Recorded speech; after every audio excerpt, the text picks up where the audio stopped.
dan memiliki kenyamanan senyaman di rumah. Karena jok belakangnya aja bener-bener motifnya aja udah kayak sofa rumah nih.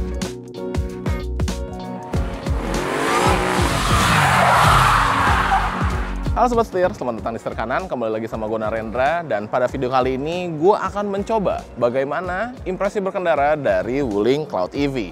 Nah, Wuling Cloud EV sendiri juga Setir Kanan udah sempat bikin video first impressionnya. Sobat Setir bisa klik linknya di atas ini, bisa nonton. Dan pada video kali ini gue mau cobain kira-kira bagaimana rasa berkendaranya. Karena Wuling Cloud EV ini baru tersedia untuk dicoba di acara PEVS 2024 ini. So, daripada penasaran, ikutin terus videonya sampai habis. Let's go!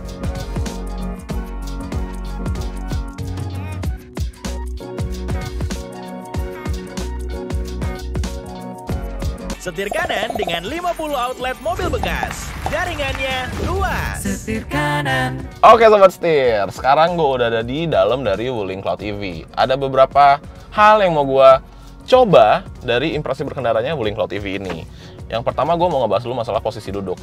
Nah, posisi duduknya itu nyantai banget Sobat Setir. Ini dapat melakukan pengaturan baik maju mundur naik turunnya secara elektris. Nah, terus untuk posisi setirnya itu juga dapat diatur, baik teleskopik maupun tiltnya. Jadi gue dapat mendapatkan posisi driving yang paling efisien menurut gue. Selain itu, gue mau ngebahas juga masalah si blind spotnya. Nah, ngebahas masalah blind spot harus ngebahas masalah spion. Menariknya, spionnya pengaturannya itu nggak pakai pencet-pencetan kayak zaman dulu gitu ya Sobat Setir. Sekarang pengaturan spionnya itu udah dari head unitnya. Nah, caranya itu di bagian settingan kontrol mobil itu dapat kita atur. Gue mau mencet yang spion kanan nih misalkan. Nah, udah gue pencet spion kanannya, terus cara mengaturnya itu melalui buttons atau pencetan-pencetan tombol yang ada di bagian setir. Jadi dia kayak ada controllernya gitu, yang bagian kiri. Oke, spion kanan, terus gue tinggal geser-geser, tuh kan. Menarik ya? Nah, tuh sekarang gue sudah mendapatkan posisi pengendara gue. Nah, sebenarnya kalau menurut gue, blind spotnya di mobil ini tuh lumayan berasa, terutama di pilar A-nya, karena pilar A itu panjang dan tebel dan gede, walaupun memang ada kaca segitiga kecil di bagian samping sini yang dapat membantu untuk kita bermanuver. Jadi kalau mau ngintip-ngintip tuh bisa dari situ. Tapi kalau menurut gue sih lumayan mengganggu nih pilar A-nya. Tapi selebihnya sih fine-fine aja Sobat Setir, karena ukuran dari spionnya juga gede. Terus untuk melihat ke belakang juga mudah, karena spion tengahnya ini juga ukurannya besar. Jadi ya aman aja sih. Dan untuk membawanya juga, mengemudikannya juga mudah gitu. Mobilnya friendly banget. Kemudian kalau urusan masalah road noise dan kegarapan kabin, so far sih karena di sini sunyi ya. Jadi untuk kabinnya, kegarapan kabinnya sih nggak kedengaran apapun. Cuman untuk urusan road noise, karena kita lagi berjalan di atas konblok gini, jadi dia lumayan kedengeran dikit nih, seret gitu.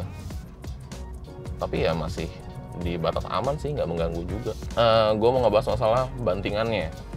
Bantingannya, Sobat Setir lihat sendiri ya. Ini gue creeping nih, melewati polisi tidur buatan. Nah, gimana kalau dari yang gambar Sobat Setir lihat? Kalau dari gue sih, gue ngerasanya sebenarnya mobil ini kebantu dengan joknya yang super empuk. Jadi kan emang dia memiliki desain yang seolah-olah seperti sofa di rumah. Empuk banget, dipencet-pencet, ditoeng-toengin kayak gini, itu juga berasa empuk. Tapi bantingan suspensinya sih menurut gue lumayan keras ya. Memang test track yang ada di PEVS 2024 ini bukan test track yang besar, jadi gue juga nggak bisa terlalu nyobain macem-macem gitu. Tapi pencobaan gue kali ini, gue ngerasa kalau ya lumayan keras gitu. Tapi ini emang harus dibuktikan lagi nanti secara langsung di jalanan ibu kota gitu, di luar lah, di track yang lebih luas gitu. Sama juga dengan handlingnya. Kalau urusan handlingnya sih kembali lagi, karena tracknya kecil jadi nggak bisa maksimal pencobaannya. Cuman kalau ngebahas soal radius putar atau feedback dari setir, radius putarnya tuh oke Sobat Setir, lumayan besar. Jadi untuk putar balik kayak gitu juga gampang, nggak yang kesulitan, nggak kesusahan juga. Setirnya juga sangat ringan, digunakan sehari-hari juga masih enak. Apalagi kan mengingat ini Cloud EV itu menggunakan velg, ringnya juga ukurannya lumayan besar ya, di ring 18 gitu. Tapi not an issue sih kalau menurut gue, masih enak juga gitu, setirnya ringan. Ngebahas masalah ADAS-nya, di mobil ini ADAS-nya lumayan lengkap sobat setir, dan semua pengaturannya kembali lagi dapat dilakukan melalui head unit yang besar ini yang di tengah. Dia punya forward collision warning sama automatic emergency braking, jadi itu bisa nahan kita, bisa intervensi kita ketika di depan tuh mobil ngerem mendadak atau berhenti gitu. Kemudian ada lane departure warning, jadi kita akan dinotifikasi ketika mobil kita mau keluar dari jalur. Kemudian dia punya IHMA. Nah, IHMA ini adalah auto light sih sebenarnya. Jadi kalau kita engage terus di jalanan di depan tuh gelap dan kosong, nggak ada mobil yang berlawanan arah, maka dia akan otomatis menyalakan lampu jauhnya atau high beamnya.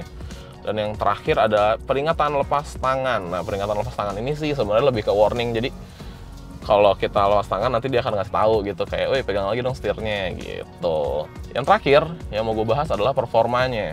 Jadi ini test tracknya nggak begitu besar. Kita coba gas sedikit. Tentunya juga dengan safety kita rasain. Gue pakai mode normal sekarang. Coba kita gas tipis, 1, 2, 3. Nah ya lumayan narik lah sobat setir, berasa banget EV-nya gitu ya, nggak yang tenaganya ngeden gitu juga enggak, tenaganya instan langsung keluar semua. Tadi gue coba menggunakan mode normal karena mobil ini kan punya 4 mode ya. Sekarang gue mau coba pakai mode sport. Oke, tadi mode normalnya kayak gitu, tarikannya seharusnya menggunakan mode sport jauh lebih narik lagi. Tapi ya kita buktikan aja ya. Buktikan aja nih, kira-kira apakah akan berasa lebih narik. Oke, ketika gua floor down menggunakan mode sport, berasa mobil itu langsung ngangkat bagian depannya sobat setir. Wah, berasa gitu, dan setirnya juga menjadi lebih ringan. Ya menurut gue sih emang harus dicobanya tuh langsung di jalanan yang luas gitu ya, atau di perkotaan. Kalau cuma di test track kayak gini sih rasanya kurang akurat lah. Tapi so far dengan keadaan seperti ini juga berasa bahwa mobilnya ya enak gitu. Jadi kalau gue sih makin penasaran. Semoga setelah event PAVS ini Cloud ada tes unitnya ya, karena gue penasaran, gue pengen cobain. Mantap. Ternyata rasa duduk sofanya itu nggak hanya di bagian depan, tapi di belakang juga nih. Tuh, empuk banget sobat setir. Nikmat banget. Jadi emang bisa dibilang mobil ini tuh cocok untuk sobat setir semua yang mencari sebuah kendaraan EV canggih, super nyaman, dan kembali lagi gayanya nggak terlalu agresif, melainkan ini gaya lebih dinamis gitu ya. Dan memiliki kenyamanan senyaman di rumah, karena jok belakangnya aja bener-bener motifnya aja udah kayak sofa rumah nih.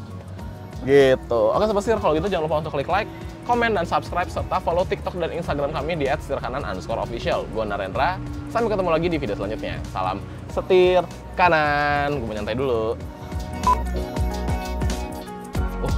Maaf mobil, saya juga nggak minta tolong apa-apa.